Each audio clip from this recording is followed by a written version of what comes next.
Hello everyone, myself Muskan Sharma and I welcome you to Easy Nursing Lectures. Hope you all are doing fine. So हमारी external ear condition complete हो गई थी और हमने राइन and weber test भी पढ़ लिया. Now we are coming to our middle ear conditions की तरफ हम बढ़ रहे हैं. ठीक है, तो मिडल ईयर कंडीशन में काफ़ी सारी कंडीशन आ जाती है जिसमें फर्स्ट हमारे पास है tympanic membrane perforation. So before starting the video, do like this video and subscribe to my YouTube channel and hit the bell notification icon.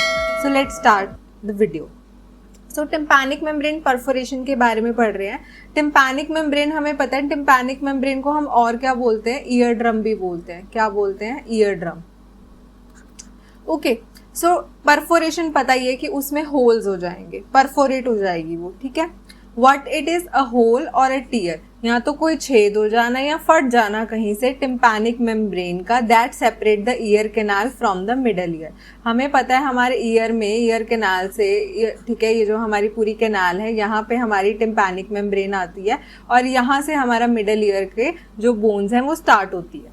तो होल हो जाना, ठीक है, टीयर हो जाना टिम्पैनिक मेम्ब्रेन में जो कि सेपरेट करती है ईयर कैनाल को मिडल ईयर से, तो वो कहलाती है tympanic membrane perforation. Very easy. Healing की बात करें, usually heels with in a few weeks without treatment. बिना किसी ट्रीटमेंट के कुछ ही हफ्तों में खुद ही हील हो जाती है ये लेयर अपने आप ही.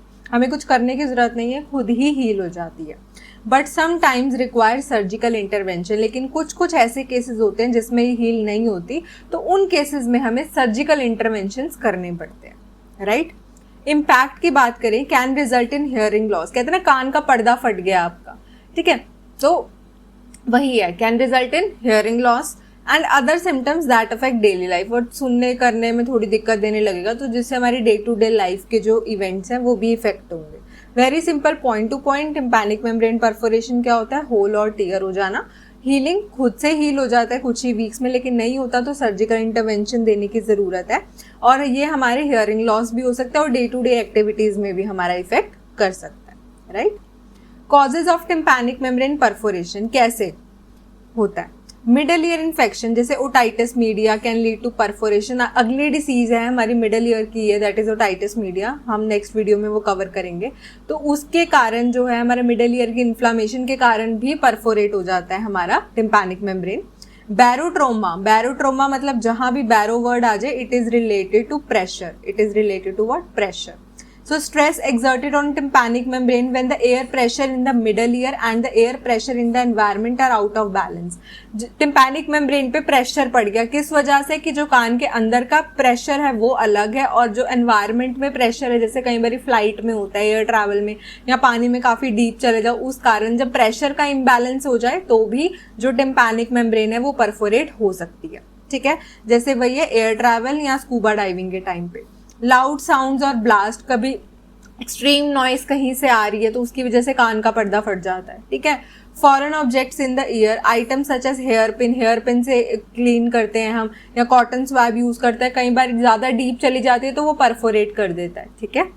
सिवियर हेड ट्रॉमा, अगर हेड पे कोई एक्सीडेंट वगैरह हुआ है या स्कल फ्रैक्चर हो गया, उसकी वजह से इफेक्ट होके जो टिम्पैनिक मेम्ब्रेन है वो परफोरेट हो सकती है. ठीक है. साइन एंड सिम्टम्स की बात करें, ईयर पेन तो होगा ही होगा, कान में दर्द होगा ही. ठीक है, इसे हम ओटेल्जिया बोलते हैं. क्या बोलते हैं? ओटेल्जिया. ठीक है. नॉजिया, वॉमिटिंग रहेगा, सिक रहेगा, वॉमिटिंग जैसा फील होगा, वर्टिगो होगा, स्पिनिंग सेंसेशन, ऐसे चक्कर से आएंगे. ठीक है. ईयर ड्रेनेज, क्लियर पस फिल्ड और ब्लडी ड्रेनेज फ्रॉम ईयर, साफ भी हो सकते हैं या खून से भरा हुआ भी या पस से भरा हुआ भी ड्रेनेज निकल सकता है.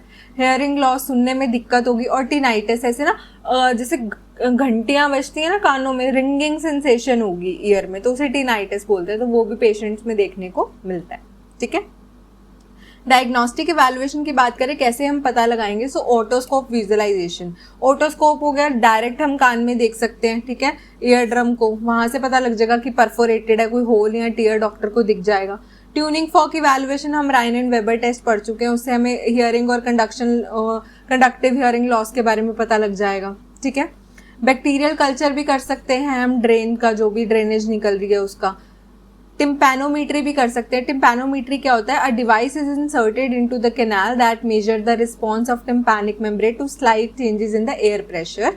Certain pattern of responses indicate perforated ear drum. हम क्या करते हैं, टिम्पैनोमीटर एक डिवाइस होता है, उसे कैनाल में डालते हैं। उसकी वजह से क्या है, वो क्या मेजर करता है एयर प्रेशर का क्या प्रभाव पड़ रहा है, क्या इफेक्ट पड़ रहा है टिम्पैनिक मेम्ब्रेन पे, और वो उसके पैटर्न नोट करता है, और जिनसे पता लगता है कि इसमें परफोरेशन, होल या टीयर कुछ प्रेजेंट है या नहीं है। ठीक है, वेरी सिंपल। मैनेजमेंट कैसे करेंगे? Natural healing. हमने सबसे पहला पॉइंट यही पढ़ा था कि within a few weeks से खुद हील हो जाती है। ठीक है, most perforation heal without treatment within few weeks, कुछ ही वीक्स में हील हो जाती है। एंटीबायोटिक ट्रीटमेंट दे सकते हैं अगर इन्फेक्शन है, ड्रेनेज, पस फील्ड आ रहा है तो। टिम्पैनोप्लास्टी कर सकते हैं, इस प्रोसीजर में ग्राफ्ट प्लेस कर देते हैं। ठीक है, वो जो कवर करने के लिए जहां भी होल या टीयर है उसको।